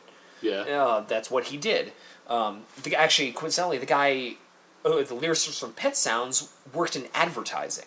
Really? working like that Mad Men shit, where Wow. it's just like that great like Every tagline. bing, bing, bing, bing, bing, bing. Yeah. So it's everything like he works. wrote that. For Smile, they worked with a guy named Van Dyke Parks who wrote the lyrics for it. He was a poet. Mm-hmm. And he wrote really nonsense words that don't make any sense necessarily in the structure of a song, but sound beautiful when combined together? yeah, Like a Bob Dylan kind of? yeah, exactly. Like a diamond necklace played the part, hand in hand they strummed along, oh, to a muted trumpeter's song. It's like, just columnated ruins domino. Yeah. It doesn't make any sense. It's basically just, this is going to sound so beautiful when sung Right. with this melody, against this beautiful backdrop of music. And We're not necessarily going for a literal word. I to- love you. Yeah, Or we're- you love me. We're going for the or- whole Exactly. combined it's effort. Exactly. It's using the voice as an instrument, like a violin or Fuck a piano. yeah. It totally. It's the most important one. Yeah. You can have a And so- shitty drummer, but if you have a shitty vocalist, you're Yeah. Well, Kurt Cobain always said that it's like you could sing "Mary Had a Little Lamb" over it. It's all about the melody. It's all about the music. Oh, yeah. Music around. Doesn't fucking matter what you say. Like, as much as I love lyrics, and I love dissecting lyrics, I have this book of Bob Dylan lyrics of every song, and I'm just like, What is he talking I about know. here? It's What like, is he talking about? I love that, but it's like, it's not about the lyrics. Unless you're writing a song with a message. yeah. Like a protest song, or a deeply seated love song to somebody that you love, not necessarily a fictional person. character. Yeah. The lyrics really don't matter in the grand scheme, or at least they shouldn't. A lot of people can hum you like the melody of the song, but they don't know the lyrics, and that's what it's all about, melody. Oh yeah, Jesus Christ. There's some Beatles songs that I don't think have a real fucking word in them that are huge. And Hey Jude, half that fucking song is na-nas. Nah. Genius. Yeah, we tried to do that with "Let It Go." Yeah. Where it's just like like the chorus is like la la la la la la, let it go, my sweet Marie. So it's like half the Just line that. is music. It's basically just you can just say Keep it going. Just run with it. It doesn't matter. So Interesting. I want to have one more question for you guys, though. I just don't know what it really is right now. But I think you have one more question for Ronnie. I'd love to sum this up with one more, and we'll start with Ronnie for sure. Sure. Sounds cool. Okay, we'll do an easy one. Sure. Let's do your top 5. Oh God. Oh yeah, we're going high fidelity with you here. The top 5 guitar players that have influenced you. Ooh. Now I give Does you it have to 5. does it have to be in order or just? It does not have to be in Thank any God. particular order. You do not have to choose your favorite guitarist because I know it's impossible. Just 5 guys. Obviously that you were like, Hendrix, yeah. I could Leslie see. West from Mountain, Okay.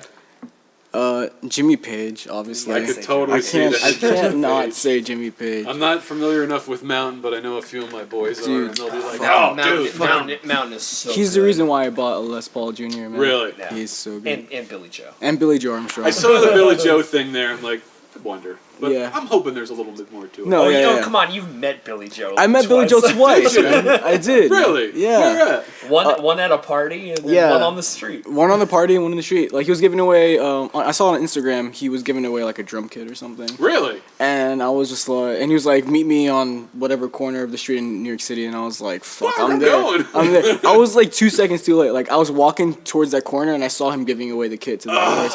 But I still met him. It was my birthday too. Yeah. Fuck yeah. That's and a good birthday, even yeah. without the kit. Yeah. The kid could have been a big piece I of like- shit from Guitar Center. I mean, you and I have met a lot of people. I mean, we were hanging backstage at a Les show with like Tina Weymouth and Yeah. Chris Franz from the Talking Heads. Yeah. you know? Really? Like, and just meeting like a lot of people, and it's like you don't really get phased a No, lot, yeah. But when we were at Bob Gruen's birthday party, the rock photographer Yeah. Bob Gruen. Led Zeppelin was playing his birthday party in New York City, and I mean there were so many people there. Patti Smith, Wow. Lenny Kaye, Yeah. Debbie Harry from Blondie was there. Because, I mean, he's friends with all these Yeah, guys. he knows them all, and they're probably all local Yeah. and not touring the world anymore. Yeah. Exactly. And you're like, holy fuck, it's Billy Joe Armstrong. You know? And it's like, I'm like, dude, you have to go over. Yeah. Talk to him. How many times are you going to be able to talk to him, you know? Yeah. You would pick his brain for a few seconds. But yeah. And I was just like, dude, I'm a big fan. And he's just like, this is my wife. I'm like, hey. He wrote a bunch of songs about you, like on the good records, right? I heard about them. Yeah. Dude. But Yeah, yeah, dude. You but are it's, yeah. But anyway, you were saying Hendrix, Leslie West, Jimmy Page. Fuck, this Got is two hard. more. So I don't know his last name, but Ian from Billy Talent. Okay. He's a great guitarist. Last one. Rob, help me out. Who do I listen to? Rob has to tell me who I listen to. Dan Auerbach, Jack You White. know what? Albert Hammond. Albert Hammond's great too. Albert Hammond. But I would probably say Clapton. That's Clapton? My favorite. He's on my list. Yeah, I'd probably say Clapton. Just what he can Cream do. Clapton. Cream Cream Clapton. Clapton? Oh, so it's a very specific Yeah, Clapton. yeah. Like drug addict Clapton. Yeah. Yeah, that's Think- probably when he was most profound on the instrument as an instrument. He got bad when he. His vibrato is like unlike any other. I have no The idea feel how. what that guy can do Yep. with it. No, I don't. Just the- I try. I just can't. Yeah. He is. I saw him hug John Mayer once when they were Why? doing a festival show, and it's when I fucking hated John Mayer, and I just went, "Why is that not me hugging everybody Yeah. right now? Why does it have to be John Mayer?" I think that's one of the reasons I don't like John Mayer either, is because I'm like, he's not particularly talented. I'm like, that could be me. He's a good. Like- he's a good guitar player. I mean, he went to Berkeley. He Yeah. may not have graduated it, but just to He get got there, noticed yeah. and to have the $30K per semester to make it work. Yeah. He's no He's schlub on the guitar. You know what? but- I heard him do John Mayer Trio. Yeah, that's Like, fantastic. where it's like his kind of blues outfit. Not, Yeah. He's not singing "Body Is a Wonderland." or yeah, whatever, no, this is It's like it's no blues. ego Yeah. John Mayer. Well, probably not. Like maybe 50% ego John Yeah, Mayer yeah. versus the 100% that nobody wants to deal with anymore. Yeah, But, I think if he was in a band, if he broke in with a band, Yeah. I would have taken to him more. But instead, it's like the John Mayer Mayer trio. Trio. Yeah, as the opposed show. as opposed to the fuck ups or whatever, Yeah. or like whatever his These band. monster players, and they have to put them under your name. Right? Yeah, Yeah, exactly. yeah. Because the rhythm section Oh, is it's insane. ridiculous. Yeah. Pino Ridiculous enough. Palladino and Yeah. Steve Jordan. Fuck. Insane. Forget Those it. guys themselves should have just put that record. Yeah, it should have been Just fucking Steve Jordan run. and Pino Pino Palladino. Palladino and Yeah. featuring Yeah, and John Mayer's here to Oh, hang he's out. playing guitar. Yeah. Yeah. I think an honorable mention for my top 5 would probably be Buddy Guy. Buddy guy. Oh, I feel like I should have put him in there, but I just That guy, buddy guys, yeah. best the guitarist. on dynamics he can come up with from Yeah. just the quietest shit that you have to... like, And- but once you lean in to listen, it Oh, just Earth. explodes. He's like bam. Yeah, he It's hits like- you like church hits Yeah, you, you know? yeah. It's It's- like, oh yeah. my god. For my money, he's the best guitarist. And the polka dot on guitar the planet. Yeah. Does not Oh. hurt. Yeah. You could tell like he's I guess 78 now, Yeah, he's probably up but there. you could tell why Jimi Hendrix like ripped Ripped him so off. much of his stuff, like Yeah. playing with his teeth behind Sure. the back, just the pyrotechnics is the way he just attacks a note. Yeah. He's so Jimi Hendrix. It's like, I'm surprised, because he wasn't a big deal when by the time Hendrix came out, he was still a session guy with not Cadillac Records. What's Chess? Chess Records. Okay. Cadillac Records is the movie. But he was a session guy. He was backing up Alan Wolf and Muddy Waters and all those guys.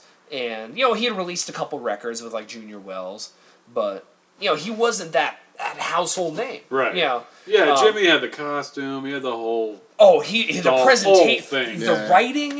Yeah. Jimmy's a better wrote Buddy Guy. Buddy writes Yeah, wrote some amazing songs. Yeah. While you were stepping out, someone Yeah. else was stepping. I mean, he's got some great songs, but Hendrix, the presentation and the lyrics and Yeah, the whole thing.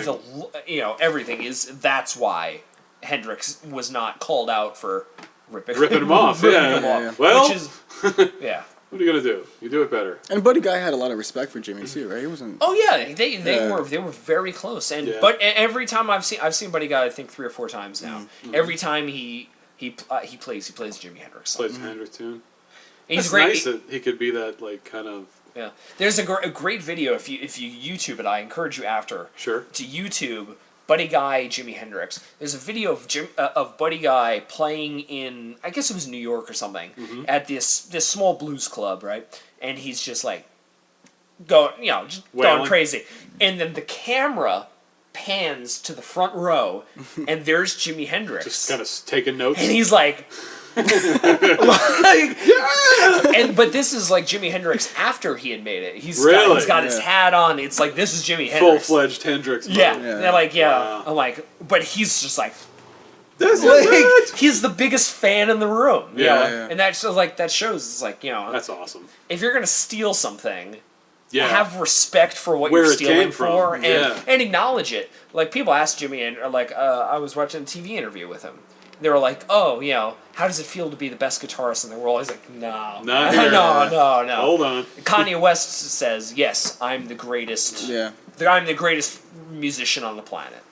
Kanye Yeah. West to me is no more than just a loud version of what Muhammad Ali was. But Muhammad Ali had like the talent to back it up. Yeah. Whereas Kanye is just the mouthpiece. Yeah. So, all right, Rob, same question. Should I do what, vocalists or? No. You could do either one. Actually, I'd be interested in either Actually, one. I'd be more interested in the I- vocalist because I- you have a very distinct style vocally. I vary my voice depending on the song. Sure. Like, I could probably guess your top 5 or top 3 at least.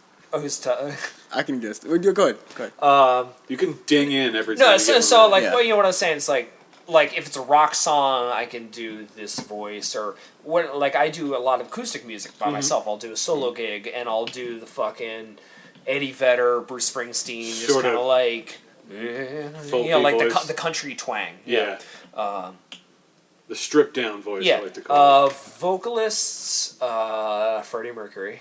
Oh, yeah. I can't sing like him, but I fucking love Freddie. Yeah. I don't think anybody will ever. Freddie Mercury. sing like him. John Lennon. Sure. It's gotta be John Lennon. Meatloaf. Yep. There's another great one. That was it. Fuck, That was it. fucking Meatloaf. We We were listening to fucking Bad Out of Hell. I on the listen way to here. that at least once a Fuck, month. Best rock and roll record of all time. Front to I'm back. gonna put my cards on the table. Bad Out of Hell, front to back, best rock Front and to roll back, record. Yeah. absolutely. Great concept for a Yeah, record. fuck. Like that dude was- Harleys. wow. Rock and roll and the fucking devil. I'm like, And a big fat dude singing crazy notes yeah, over I it. Yeah. fucking love Meatloaf. So Like, what? how do you not sell this? Like, really, the problem is the dude's fat? Come on. It's an amazing record. Let's see what else. Eric Carmen from the Raspberries. Okay. She's fucking great. I gotta pick like a blues guy. Oh, what the fuck am I talking about? Etta James. There you go. Yeah, I gotta get a girl in there. Fucking Etta James. She wails. That I'm so sad. Like I always have my bucket list of people that I have to see, Sure. and as sad as it is to say, a lot of them are older. Mm-hmm.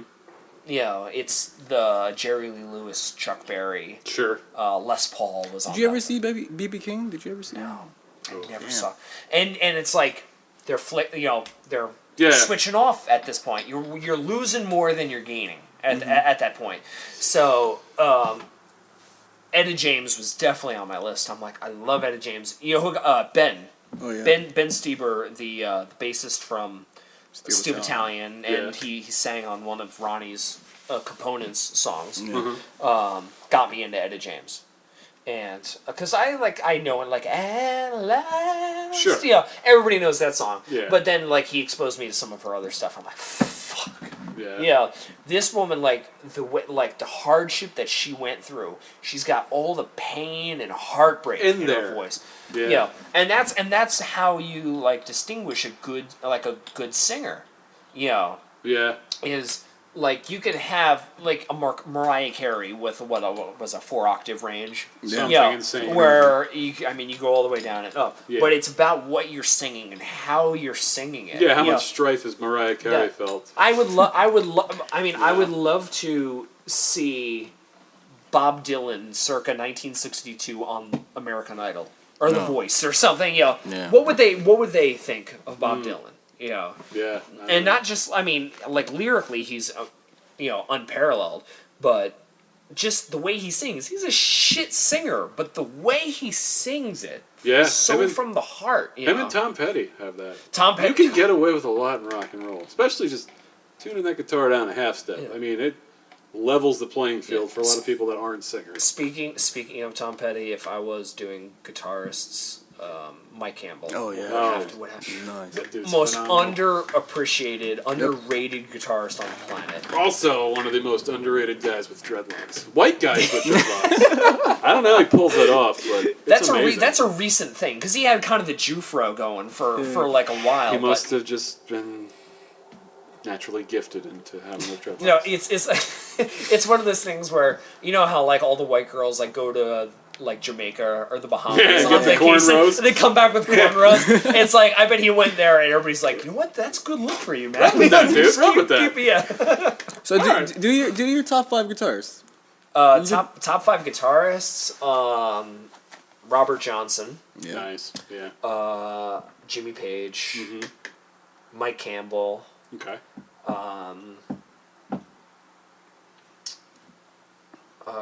Zappa. Oh yeah. Oh, of Oh yeah. Frank Zappa.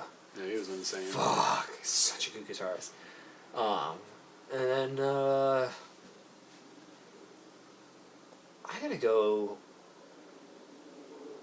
You know, I gotta say, Jack White. Yeah. Jack White is such.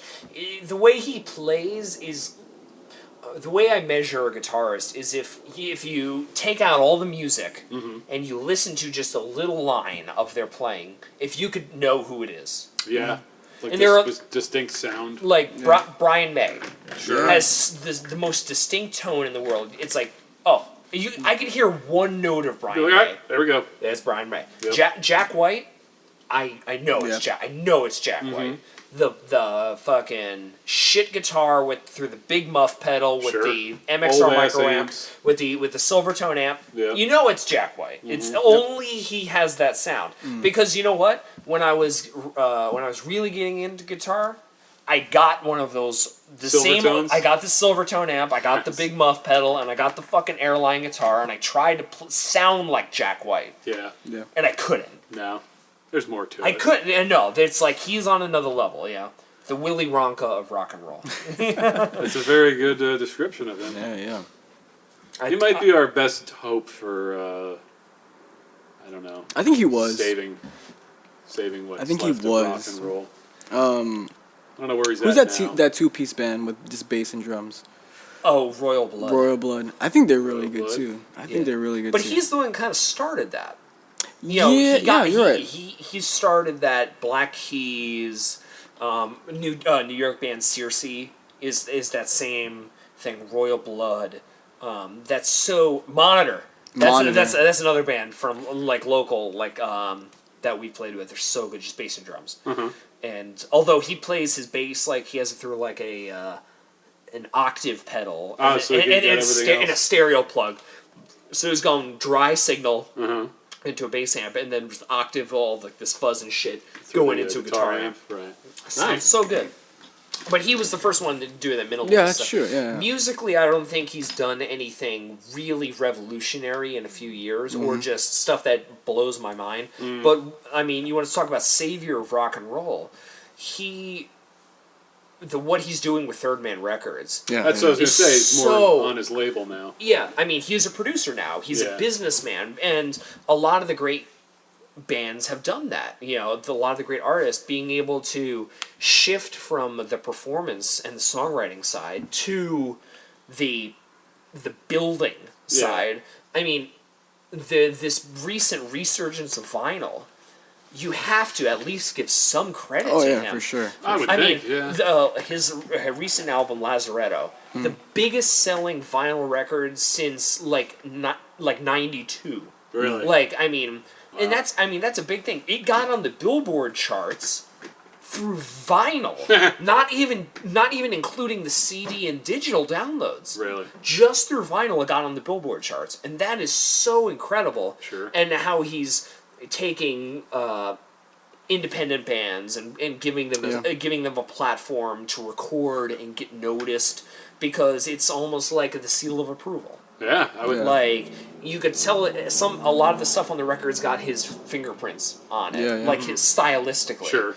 Because he produces a lot. Just in the room giving ideas. Exactly. You know, but just the quality of a lot of the bands and artists that he has on there is really good, because he's got a good ear. Mm-hmm. He knows how to take a band like the Black Bills or Poohole or some of the other great bands, the Greenhorns. Yeah. All these just really good bands that he's put like given a stage to, are I wouldn't have heard all these bands if they weren't For Jack White, through him. And that's why what you said, savior of rock and roll. Yeah. There are so few bona fide rock stars. Yeah. There's big singers, big rappers, Pop culture icon. But bona fide rock stars, Yeah. since, like, I guess Kurt Cobain. Yeah. I mean, you could probably count on one hand. Yeah, the ones that have stayed.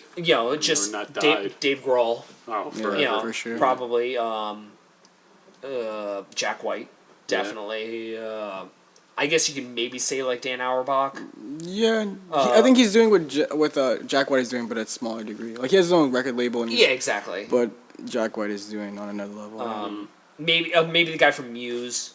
Oh, yeah. Yeah. But I mean, there's always good bands. Like, there's going to be a band like Vintage Trouble or some shit. Vintage Trouble. That's like, or like a band, I don't necessarily like them, but like Kings of Leon. Yeah. Or Alex Smith from Arctic Monkeys. Yeah, he's not necessarily over here, but he's huge over over in England. Oh, I would think, yeah. Huge. Arctic Monkeys, I mean, they're such a great band. Yeah.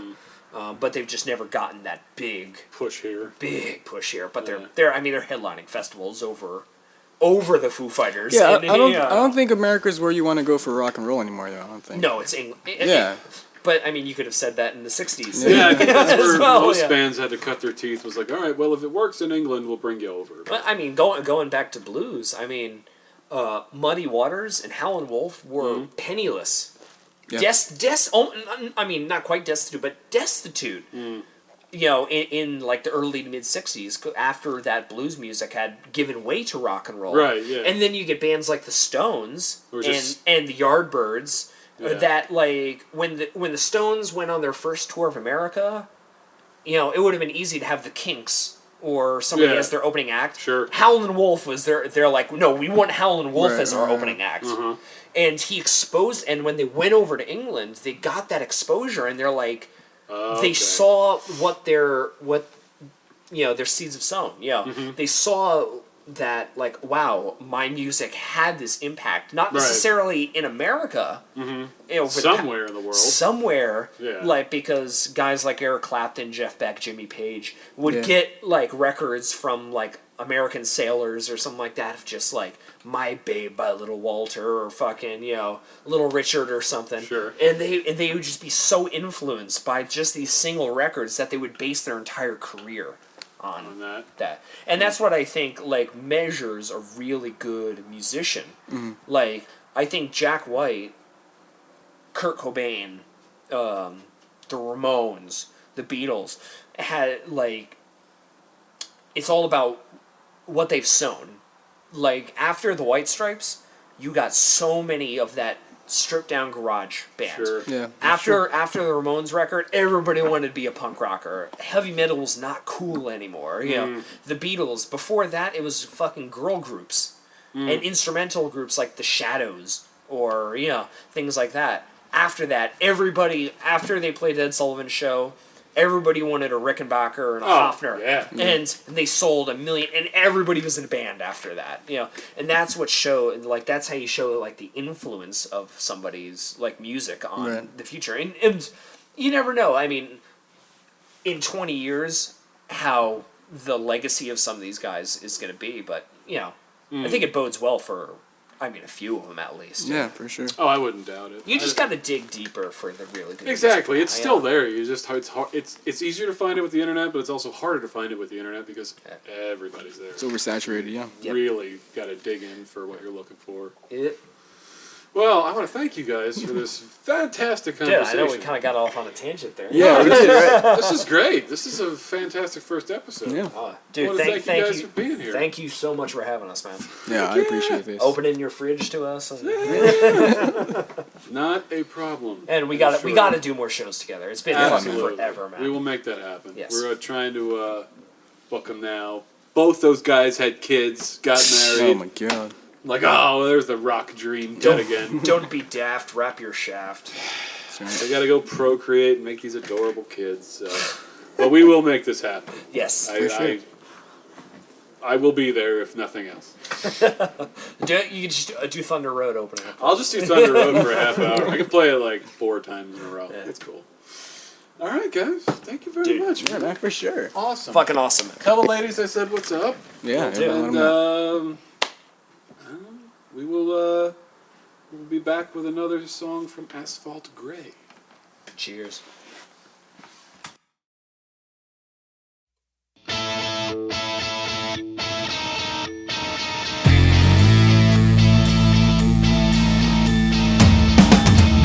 Jesus said you robbed him from your head. You owe nothing when it's time to drop dead. But show your mind without a single flashlight. You choose to run when it's time to stand and fight. I hate to say it, but you did it again. No, the kids are alright. The kids are alright. I hate to say it, but you did it again. No, the kids are alright. The kids are alright.